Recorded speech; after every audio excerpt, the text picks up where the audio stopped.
জিলহজের প্রথম 10 দিনের আমল, ইবাদত, নেকামল, ভালো কাজ, এটা আল্লাহর কাছে এত প্রিয়, অন্য কোন সময়ের আমল ইবাদত, অন্য কোন দিনের আমল ইবাদত আল্লাহর কাছে এত প্রিয় না।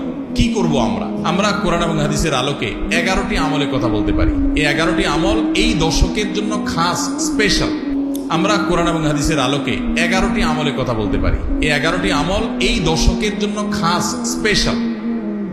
নাম্বার 1 নম্বর এই দশকের আমল হলো বেশি বেশি আল্লাহর জিকির করা। কি করা?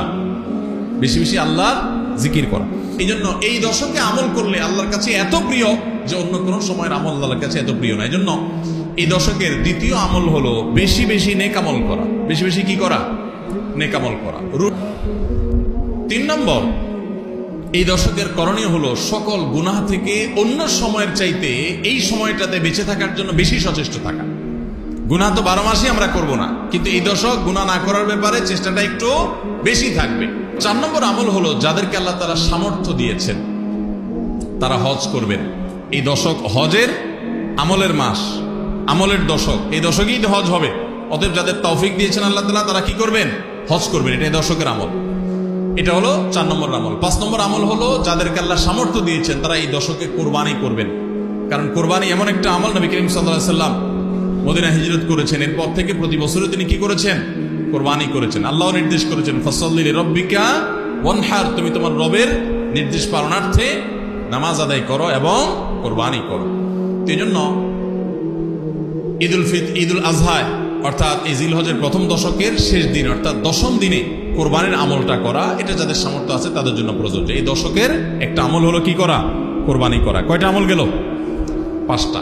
6 নম্বর হলো যাদের কোরবানি করার ইচ্ছা আছে তারা জিলহজের চাঁদ ওঠার আগে আগে জিলকদ মাসের শেষ দিনের মধ্যে তাদের হাতের নখ, চুল, গোফ, অবাঞ্ছিত লোম এগুলো সব কেটে পরিষ্কার করে ফেলবেন এবং এই দশক আর সেগুলোতে হাত দিবেন না।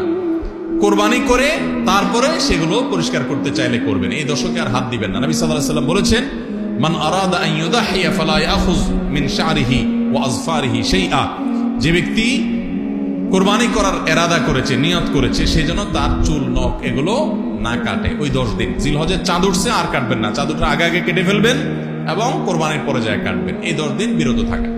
তবে অন্য আরো বিভিন্ন রেওয়ায়াত থেকে, বর্ণনা থেকে বোঝা যায় যে এই আমলটা শুধু যিনি কোরবানি করবেন তিনি নয়, যিনি কোরবানি করবেন না, কোরবানি করার সামর্থ্য নাই, তিনি এই আমল করতে পারেন, তাহলে আল্লাহ তাআলা তাকে কোরবানি করার সওয়াব দান করবেন। 7 নম্বর আমল হলো এই দশকে বেশি বেশি তাকবীর পাঠ করা। এটা তাকবীরে মুতলাক বলা হয়, সাধারণ তাকবীর। আল্লাহু আকবার, আল্লাহু আকবার, লা ইলাহা ইল্লাল্লাহ, আল্লাহু আকবার, আল্লাহু আকবার ওয়ালিল্লাহিল হামদ। 8 নম্বর আমল হলো এই তাকবীর, তাহমিদ, তাহলিলটাই বিশেষভাবে পড়া। 7 নম্বরটা হলো সাধারণভাবে রাত দিন যতক্ষণ পারেন বেশি বেশি পড়বেন, কোনো সময় ফিক্স নাই এবং 10 দিন ফুল। আর 8 নম্বর আমল হলো এই তাকবীরটাই নির্দিষ্ট সময় নির্দিষ্ট দিনগুলোতে বিশেষভাবে পড়া। সাধারণভাবে তো পড়বেনই, আর বিশেষভাবে পড়বেন। বিশেষভাবে কখন? আইয়ামে তাশরিকে। আইয়ামে তাশরিক কাকে বলা হয় ভাই? জিলহজের 9 তারিখ ফজরের পর থেকে নিয়ে জিলহজের 13 তারিখ আসর পর্যন্ত।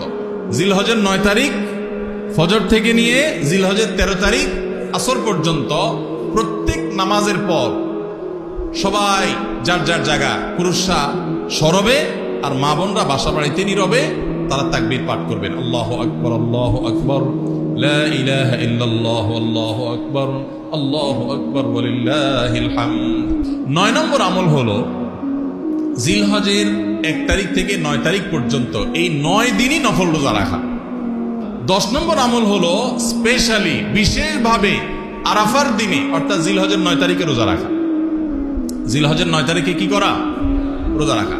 প্রথম 9 দিন সাধারণ, আর বিশেষভাবে 9 তারিখের গুরুত্ব আরো বেশি, কারণ নবী করিম সাল্লাল্লাহু আলাইহি সাল্লাম বলেছেন সিয়াম ইয়াউমি আরাফা আহতাসিবু আলাল্লাহি আন ইউকাফিরা সানাতাল্লাতী ক্বাবলাহা ওয়াল্লাতী বাদাহা।